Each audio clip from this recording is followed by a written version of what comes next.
The rain hammered against the windows like accusations Sophia couldn't escape. She sat on the floor of her tiny apartment, the eviction notice crumpled in her fist, mascara streaking down her cheeks. 30 days. That was all she had left. Mommy. Emma stood in the doorway, her teddy bear dragging on the worn carpet. Why are you sad? Sophia wiped her face quickly, forcing brightness into her voice. I'm not sad, baby. Just tired. Emma walked over and wrapped her small arms around her mother's neck. The warmth of that embrace made Sophia's chest ache with the weight of failure. The medical bills from Emma's surgery sat in a stack on the counter, numbers she could never hope to pay. Her phone buzzed. Another job rejection, probably. But when she glanced at the screen, her breath caught. The email was unlike anything she'd seen before. Private position, immediate start, exceptional compensation for the right candidate. The salary made her dizzy. $50,000 a month? It had to be a scam. Nothing legitimate paid that kind of money, but desperation was a powerful motivator. She hit reply before she could talk herself out of it. Within minutes, her phone rang. The voice on the other end was cold, efficient. Miss Chen, my employer requires an assistant. Are you available tomorrow at 9? Yes. Who is your employer? The Meridian Tower. Penthouse level. Come alone. The line went dead. Sophia stared at her phone, her heart pounding. The Meridian Tower was where billionaires kept their offices, where people like her never went. She looked at Emma, sleeping peacefully on the couch now, her small chest rising and falling. I'll do whatever it takes, Sophia whispered to the empty room. The next morning, she stood before the glass tower, her reflection wavering in its surface. The elevator ride felt like ascending into another world. When the doors opened, a man in an impeccable suit waited. Miss Chen? I'm James. Follow me. The hallway stretched endlessly, lined with art worth more than her entire life. James stopped at massive wooden doors and knocked. Enter. The office beyond was vast and cold.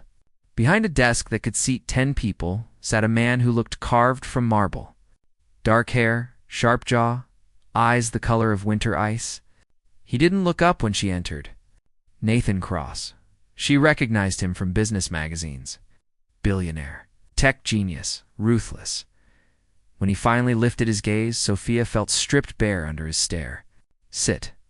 She obeyed, her hands trembling in her lap. He leaned back, studying her like she was a specimen under glass. Sophia Chen, 26, single mother, drowning in debt. Desperate. Her blood ran cold. How do you know all that? I know everything about people before I hire them. He stood, circling his desk, stopping close enough that she could smell his expensive cologne. The question is whether you're desperate enough to accept what I'm offering. What exactly are you offering? His eyes never left hers. Complete access to my life, my schedule, my home, my secrets. In exchange, $50,000 a month, an apartment, health care for your daughter. It sounded too good to be true. What's the catch? Nathan pulled out a thick document and slid it across the desk. First, a non-disclosure agreement. Violate it, and I'll destroy you financially. Second, you live on my property. You're available 24/7. Sophia's throat tightened. I have a daughter. She comes with you. There are schools, childcare. Relief flooded through her. Then I accept. There's one more thing. His voice dropped, darker now. Everyone who works in my home undergoes a security screening, a complete physical examination, to ensure you're not carrying recording devices or weapons. The room tilted. You mean a strip search? I mean protection. I've survived 3 assassination attempts. I don't take chances. His expression was stone. It's non-negotiable. Sophia's hands went numb. The humiliation of it. But then she thought of Emma. Of the eviction. Of the bills crushing them both. When would I start? Nathan's lips curved into something that wasn't quite a smile. The examination is this afternoon. You move in tonight. Sophia's voice came out barely above a whisper. I'll do it. Good. He pressed a button on his desk. James will take you to the facility now. As she stood, Nathan's voice stopped her at the door. Miss Chen? She turned. His eyes were colder than before. Don't make me regret this. The door closed behind her with a sound like a cell locking. The examination had been clinical, humiliating, and mercifully quick. Sophia tried not to think about it as she unpacked Emma's clothes in their new apartment. The place was larger than anywhere they'd ever lived. With floor-to-ceiling windows overlooking the city, Emma ran through the rooms laughing. Mommy, we have 2 bathrooms. Sophia managed to smile, but her stomach still churned from the afternoon. She'd signed away her privacy, her dignity, maybe even her soul, all for a paycheck. A knock at the door made her jump. James stood in the hallway, his expression unreadable. Mr. Cross requests your presence. Now, Sophia's heart hammered. Can I bring Emma? The nanny will watch her. This way, the walk to Nathan's private residence felt like a funeral march. James led her through corridors lined with security cameras, past guards who watched her with cold eyes. Finally, they reached a door that required 3 different scans to open. Inside, Nathan sat in a leather chair, a glass of whiskey in his hand. He didn't stand when she entered. Your first task, he said, gesturing to a laptop on the table. I need you to organize my schedule for the next 3 months. Cancel anything that looks unnecessary. Decline any meeting requests from these companies. He slid a list toward her. And never, under any circumstances, allow anyone from my family to contact me directly. Sophia picked up the list, scanning the names. Your family? His jaw tightened. That's not your concern. I just thought you're not paid to think. His voice was ice. You're paid to do exactly what I tell you. Nothing more. The words stung, but Sophia bit back her response. She needed this job. Emma needed this job. Understood. Good. Your hours start at 6 a.m. I expect coffee ready by 6:15. I take it black exactly 180 degrees. Any hotter or colder, and you'll remake it. Sophia nodded, making mental notes. You'll accompany me to all business functions? You'll manage my correspondence?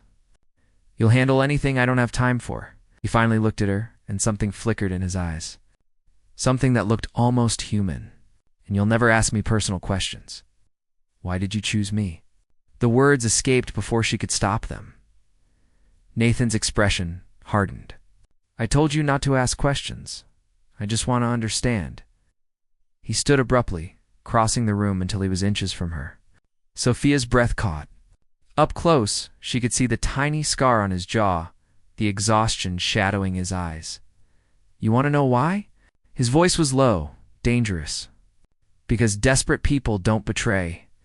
Because single mothers with sick children don't take risks. Because you have everything to lose and nothing to gain by crossing me. Sophia held his gaze, refusing to back down. You're wrong, excuse me. I have everything to gain. My daughter's future. Her health. Her happiness. Her voice steadied. I'm not here because I'm weak. I'm here because I'm strong enough to do what it takes. Something shifted in Nathan's expression.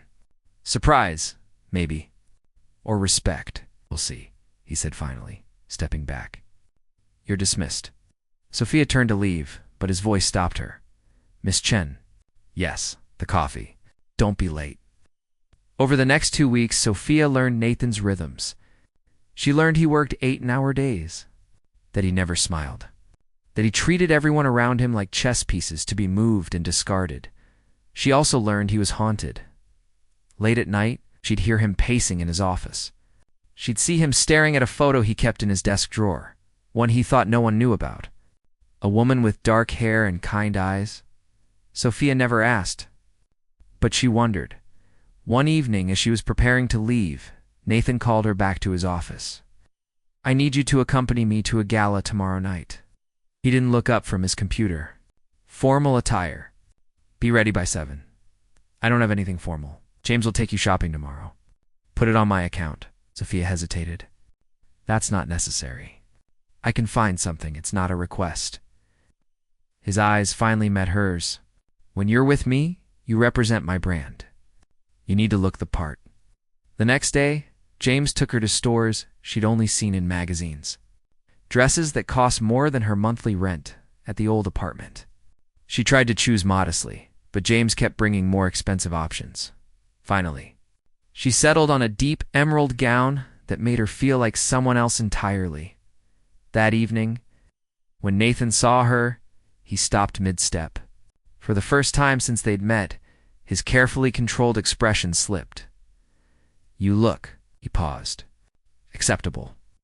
But the way his eyes lingered told a different story.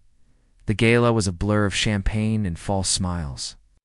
Sophia stayed close to Nathan, watching him navigate conversations with the precision of a surgeon. He was charming when he needed to be, ruthless when it served him, and he never touched her. Not once. Not even a guiding hand on her back, but she felt him, constantly. The weight of his presence beside her.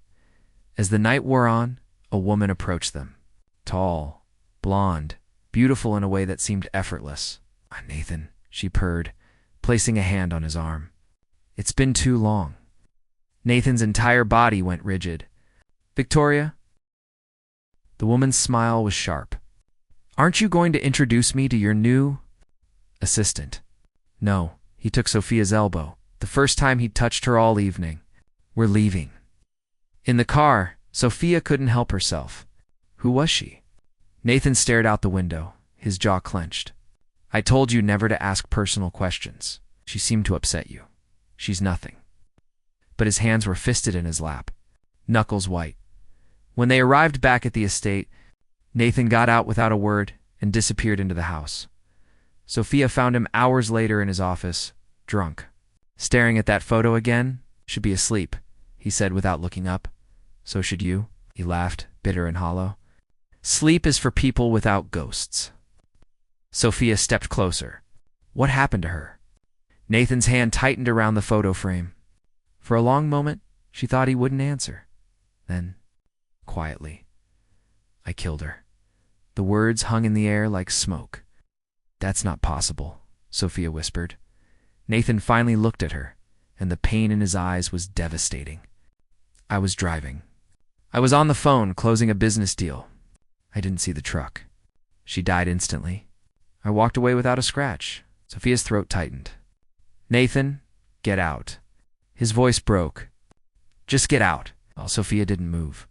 Instead, she did something that surprised them both. She sat down across from him and waited. Nathan stared at her, confusion and anger warring on his face. "Why are you still here?" "Because everyone deserves someone who stays." Something in Nathan's carefully constructed walls began to crack. The morning after Nathan's confession, Sophia found him in the kitchen at 5 a.m. Already dressed, his face carefully blank. "Last night didn't happen," he said without preamble. "We don't discuss it. Ever." Sophia poured his coffee exactly 180 degrees. Understood. But everything had changed. She saw it in the way he looked at her now, like she was a grenade with the pin half pulled, dangerous, unpredictable. Over the following weeks, Nathan pushed her harder. Longer hours, impossible tasks. Testing her limits, trying to make her break or quit, she refused to give him the satisfaction. "You're late," he snapped one morning when she arrived at 6:02. "Emma had a nightmare. She needed me. I don't pay you to be a mother during work hours." Sophia set down his coffee with more force than necessary. "Then maybe you should have hired someone without a child. Maybe I made a mistake." The words cut deeper than they should have. Sophia turned to leave, but Nathan's voice stopped her. "Wait," he rubbed his face, exhaustion evident. "I'm sorry. That was uncalled for." Nathan Cross didn't apologize. Not to anyone. "Are you feeling all right?" A ghost of a smile crossed his lips. "You sound concerned." "I'm concerned you might be having a stroke." He laughed. A real laugh that transformed his entire face. For a moment, he looked young, unburdened. "There it is," Sophia said softly. "What? Proof you're human?" Nathan's smile faded. "Don't get attached, Miss Chen. That's a mistake too many people make." But it was too late. Sophia was already falling into the dangerous gravity of Nathan Cross. The night of the merger announcement, the estate was chaos. Investors, board members, press. Nathan moved through it all like a shark through water, predatory and precise. Sophia stayed in the background, managing logistics, until she overheard a conversation that made her blood freeze. Two board members, tucked in a corner, whispering, "Cross doesn't know yet, does he?" "Not yet. When he finds out Victoria's behind the hostile takeover, it'll destroy him." Sophia's mind raced. Victoria, the woman from the gala. The one who'd made Nathan go rigid with barely controlled rage. She found Nathan on the balcony alone, champagne in hand. "We need to talk." He glanced at her. "Not now. It's about Victoria." His entire body tensed. "What about her?" Sophia told him everything she'd overheard. As she spoke, Nathan's expression grew darker, more dangerous. "She's trying to take my company," he said finally, his voice lethal. "The company I built from nothing. Who is she really?" Nathan's laugh was hollow. "My ex-fiancée. The woman who was in the car with me the night of the accident.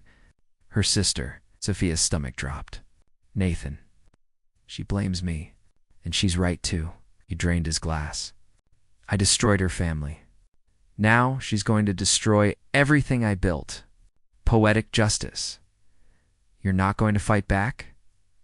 "How?" He turned to her, and the vulnerability in his eyes nearly broke her. "She has every right to hate me. I hate myself." Sophia grabbed his arm. "Then fight for yourself. Fight because giving up means she wins. Fight because you're more than your worst moment." Nathan stared at her, something shifting in his expression. "Why do you care?" The question hung between them, heavy with unspoken meaning. "Because I see you," Sophia whispered. "The real you? Not the Ice King everyone else sees." Nathan's hand came up to cup her face, his thumb brushing her cheek. "You shouldn't. I'm exactly as cold as they say, liar." His lips were on hers before she could breathe. The kiss was desperate, searching like a drowning man gasping for air. Sophia melted into it, her hands fisting in his shirt, pulling him closer. When they finally broke apart, Nathan rested his forehead against hers. "This is a mistake," he murmured.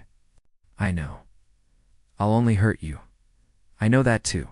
He kissed her again, softer this time. "Then why are you still here?" "Because someone has to save you from yourself." Nathan pulled back, conflict written across his face. "Sophia, I can't, Mr. Cross."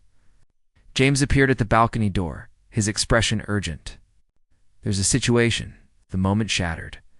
In Nathan's office, a video played on the screen. Security footage from inside the estate, of Nathan and Sophia's kiss. "It was sent to every major news outlet 10 minutes ago," James said grimly. "Along with allegations that you're exploiting a desperate employee, that the relationship is predatory." Nathan's face went white.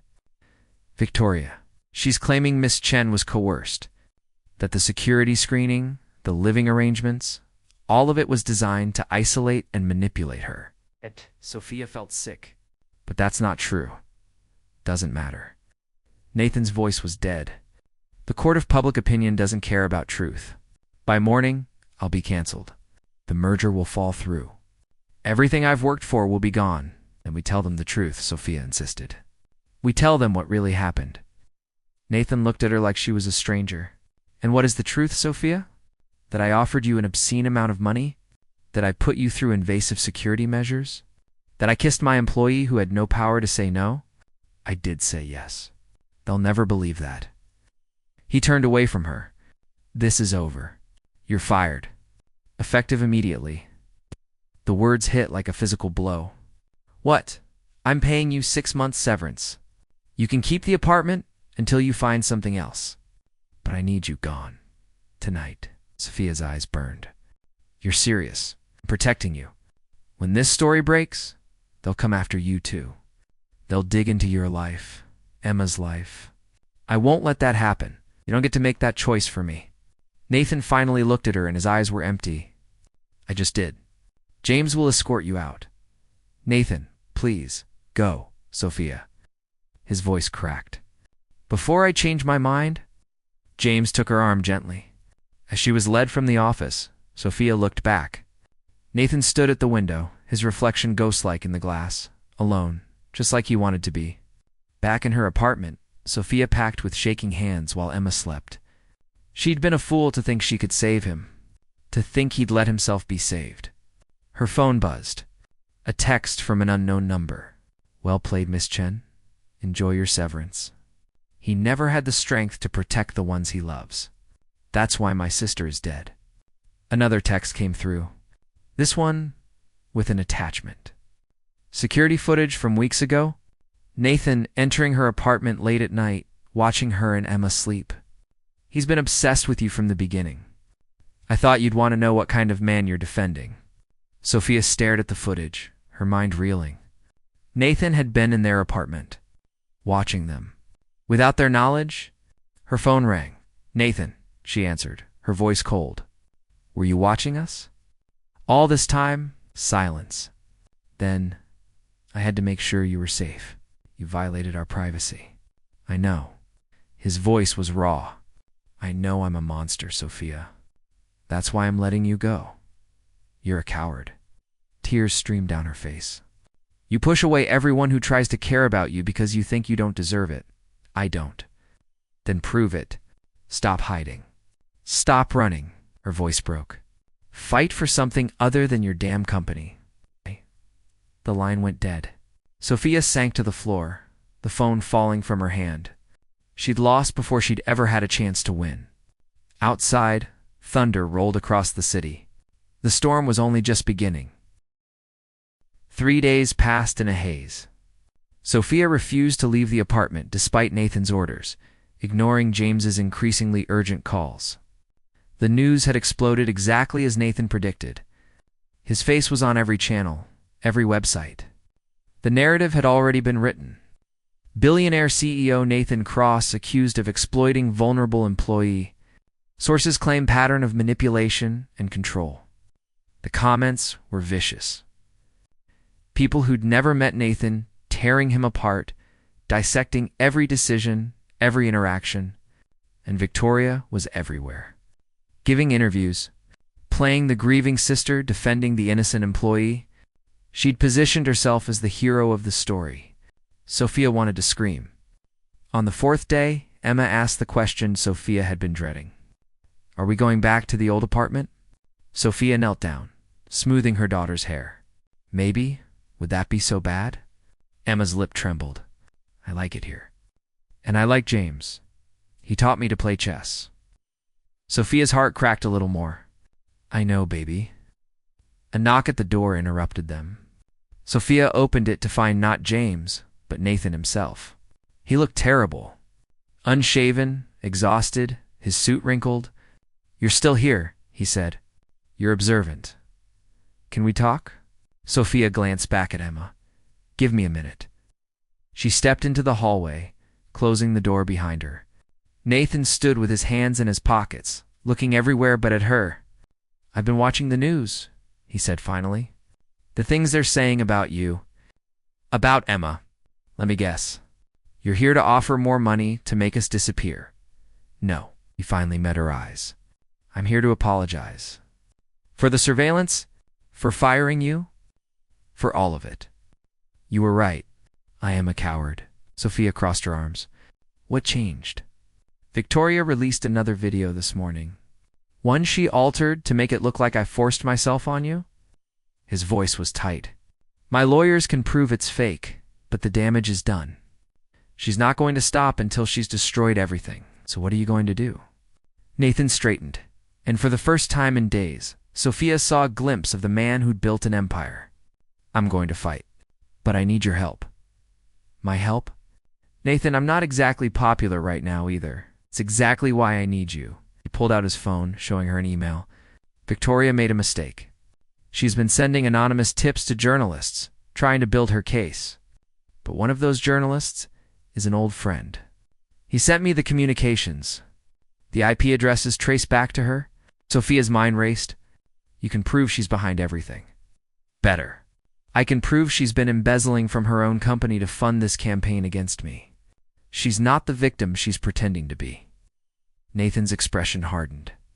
"But here's the problem. To release this information, I'd have to admit I've been monitoring her communications, which is illegal. I'd face charges. Then don't release it. If I don't, she wins. The merger falls apart. Cross Technologies gets absorbed by her company. Everything I built is hers. Sophia studied him. And you'd rather go to prison than let that happen. I'd rather go to prison than let her hurt anyone else. He stepped closer. But there's another option. If someone else released the information, someone who had access to my systems, someone who could claim they were acting independently. Understanding dawned cold and heavy. You want me to take the fall? No. Nathan's voice was fierce. I'm offering you a choice. Release the information. Claim you discovered it while working for me. I'll back up your story. Say I had no knowledge of your actions. You'd face a lawsuit from Victoria, but I'd cover all legal fees and provide enough money to ensure you and Emma are taken care of for life. Out, Sophia laughed bitterly. So I sacrificed myself to save you. How noble. You'd be saving yourself too. If Victoria destroys me, she'll come after everyone I care about, including you and Emma. You care about us. Nathan's jaw clenched. More than I should. The admission hung between them like a fragile thread. And if I say no? Sophia asked. Then I release the information myself. Face the charges. And pray Victoria doesn't turn her attention to you while I'm locked up? Sophia's hands trembled. It wasn't really a choice at all. Either she destroyed her own life, or let Nathan destroy his. There has to be another way. There isn't. Nathan's voice softened. I'm sorry, Sophia. I seem to destroy everything I touch. Sophia thought of Emma, of the life they'd built here, of the man standing before her, broken and trying desperately to protect the few people he had left. I'll do it, she whispered. Relief and anguish flashed across Nathan's face. You don't have to, yes I do. She stepped closer, placing her hand on his chest. Because this time, I'm making the choice. Not because I'm desperate. Not because you're paying me, but because I care about you too. Nathan caught her hand, holding it against his heart. You're extraordinary. Do you know that? I'm an idiot. You're brave. He brought her hand to his lips. I don't deserve you. No, Sophia agreed. You don't, but you're going to spend the rest of your life trying to. The plan moved quickly. Within hours, Sophia had written a statement claiming she'd discovered Victoria's embezzlement while organizing Nathan's files. She sent the evidence to a journalist, knowing it would explode within minutes.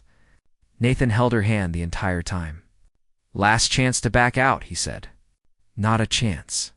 The story broke at midnight. Within an hour, Victoria's world began to crumble. The evidence was damning, irrefutable. News stations that had crucified Nathan began investigating Victoria instead. But as predicted, Victoria's lawyers immediately filed suit against Sophia for corporate espionage and defamation. Nathan held a press conference at dawn. Sophia watched from backstage as he addressed the cameras, his voice steady. I want to clarify that Miss Chen acted independently. I had no knowledge of her investigation until after she'd already released the information. While I cannot condone her methods, I understand her motivation was to protect the truth. He was protecting her, even now. But then Victoria appeared on a rival network, her face twisted with rage. Nathan Cross thinks he can hide behind an innocent woman. I have proof they've been colluding from the start. Proof that will send them both to prison. Sophia's blood ran cold. Victoria was bluffing. She had to be. Nathan returned backstage, his face ashen. She has the surveillance footage. Of me in your apartment. She's going to claim we planned this together, but we didn't. Doesn't matter. The optics are damning. He gripped her shoulders. Sophia, you need to leave tonight. Take Emma and disappear before Mr. Cross. A woman Sophia didn't recognize approached them. I'm Detective Martinez. I need you both to come with me. Sophia's world tilted. Are we being arrested? Not yet. But we have questions. The detective's expression was unreadable. Victoria Ashford was found dead in her apartment 20 minutes ago, and both of you are suspects. Nathan's hand found Sophia's, gripping tight. This isn't over, he whispered. But as they were led away in separate cars, Sophia wondered if they'd ever really had a chance at all. The interrogation room smelled like old coffee and desperation. Sophia sat across from Detective Martinez, her hands clasped so tightly her knuckles had gone white. Somewhere in another room, Nathan was being questioned too. "Walk me through last night," Martinez said, her recorder running. "Where were you between midnight and 3 a.m.? In my apartment? With my daughter? Anyone who can verify that?" Sophia's throat tightened. Emma was sleeping. "She's 5, so no one." Martinez leaned forward. "Miss Chen, Victoria Ashford's death is being ruled suspicious. She had traces of a sedative in her system. A sedative that was prescribed to Nathan Cross after his accident 3 years ago." The room spun. Nathan wouldn't what? Kill the woman trying to destroy him. Martinez's eyes were hard. "You both had motive. You both had access to his medication. And security footage shows someone matching your description entering Victoria's building at 2 a.m. That's impossible. I was home, and someone who looks remarkably like you committed murder last night." Martinez slid a photo across the table.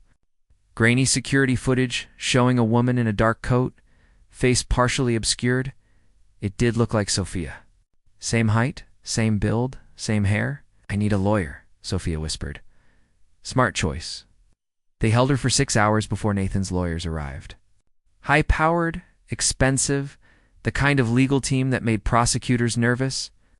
But even they looked grim. "They have circumstantial evidence," the lead attorney explained. "The footage. The prescription. Text messages between you and Nathan discussing Victoria. Those texts were about the embezzlement. The prosecution will argue they were about eliminating the threat." The attorney's expression softened.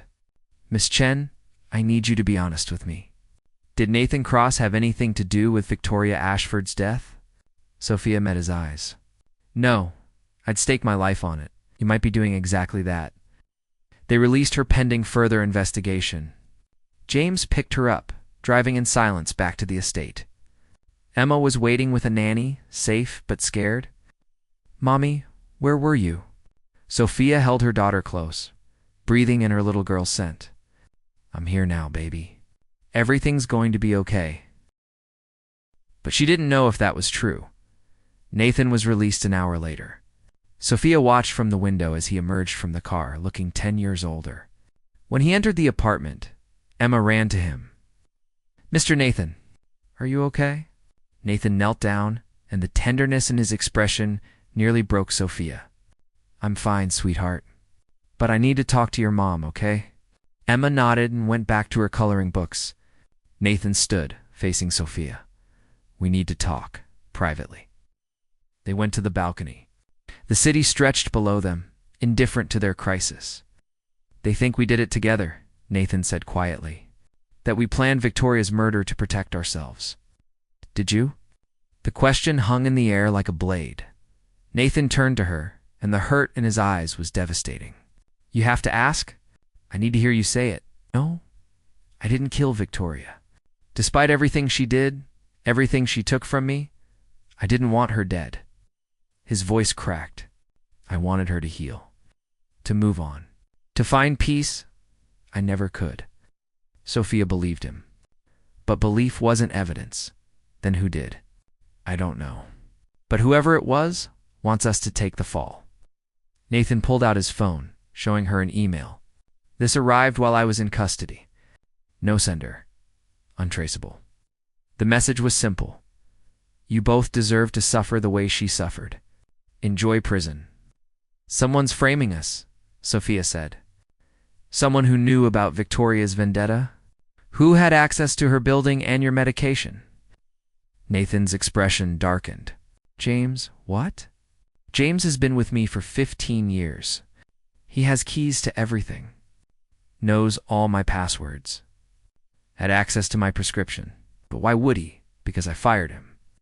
Nathan's voice was hollow. 2 days before Victoria died, he made a mistake that nearly cost us the merger.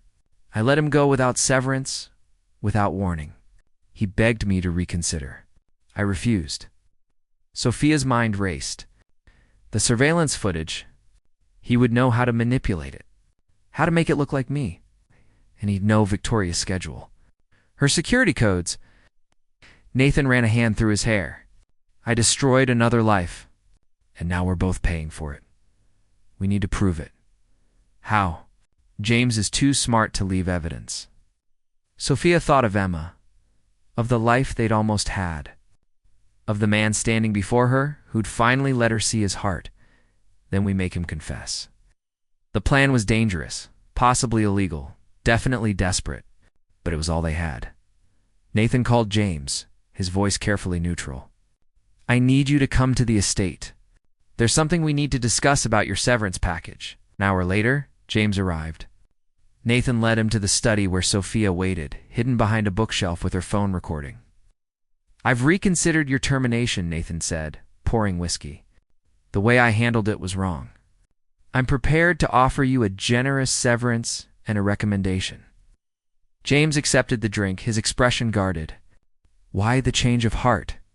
Because Victoria's death made me realize how short life is. How pointless grudges are. Nathan sat across from him. We've known each other too long to end things badly. James took a sip, studying Nathan. You're lying? Excuse me? You don't forgive. You don't forget. You're testing me. James set down his glass. You think I killed Victoria? The room went still. Nathan's voice remained calm. Did you? James laughed, cold and bitter. Does it matter? She's dead. You and your little assistant are the prime suspects. My revenge is already complete. So, you did frame us. I gave you what you deserved. James stood, his composure cracking. 15 years, Nathan. 15 years of loyalty. Of watching you build this empire while I stayed in the shadows. And you discarded me like garbage. So you murdered an innocent woman. Innocent! James's voice rose. Victoria was trying to destroy you. I did you a favor, but I made sure you'd pay for it anyway. Nathan's hands clenched. Why involve Sophia? She had nothing to do with this. James's smile was cruel. Because you care about her. And I wanted you to watch as loving someone destroyed both of you. Just like it destroyed you and Rebecca. The name hung in the air. Rebecca. The woman in the photo. Nathan's lost fiancée. You're insane, Nathan breathed. I'm free.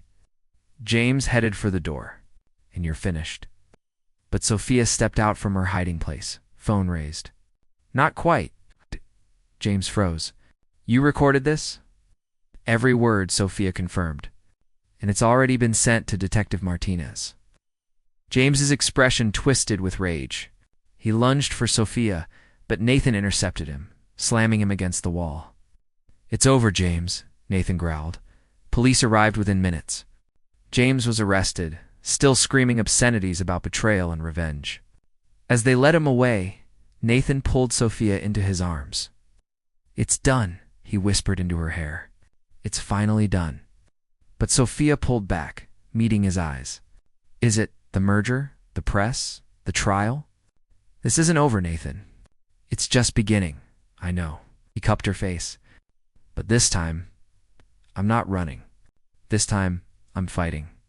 With you, Nathan, this life you lead, the danger, the scrutiny. I have Emma to think about. I know. His thumb brushed her cheek.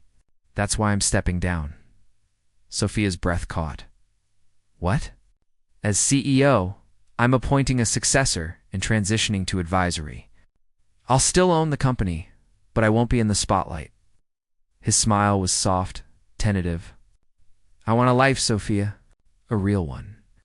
With quiet mornings and bedtime stories, and someone who sees past the money in the walls. Now tears spilled down Sophia's cheeks. You'd give up everything? I'm not giving up anything. I'm choosing everything that matters. He kissed her forehead. If you'll have me? Sophia thought of how far they'd come. From desperation to trust, from walls to vulnerability, from survival to choice. Ask me properly, she whispered. Nathan smiled, that rare, genuine smile that transformed him. Sophia Chen, would you and Emma do me the extraordinary honor of letting me try to deserve you for the rest of my life? That's not a proposal. Not yet. He pulled a small box from his pocket. But it's a promise that when you're ready, when we've healed from all of this, I'll ask again. And I'll spend every day until then proving I can be the man you both need. Sophia took the box, opening it to find not a ring, but a key. To a house, Nathan explained. Not an estate. Not a penthouse. A home. With a yard for Emma, a studio for your art, a place where we can be normal. Sophia laughed through her tears. Nathan Cross doing normal? I'll believe it when I see it. Then come see it. He took her hand. All of it, the beautiful, messy, ordinary life we can build together.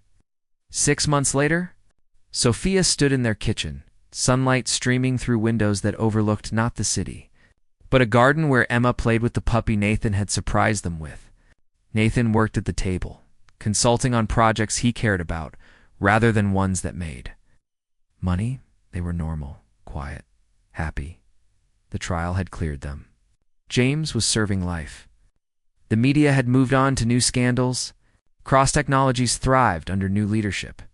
And Nathan smiled now. Often. Mommy, Mr. Nathan, come play.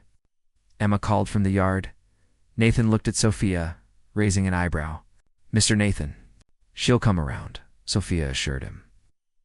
Because I have a question to ask both of you tonight.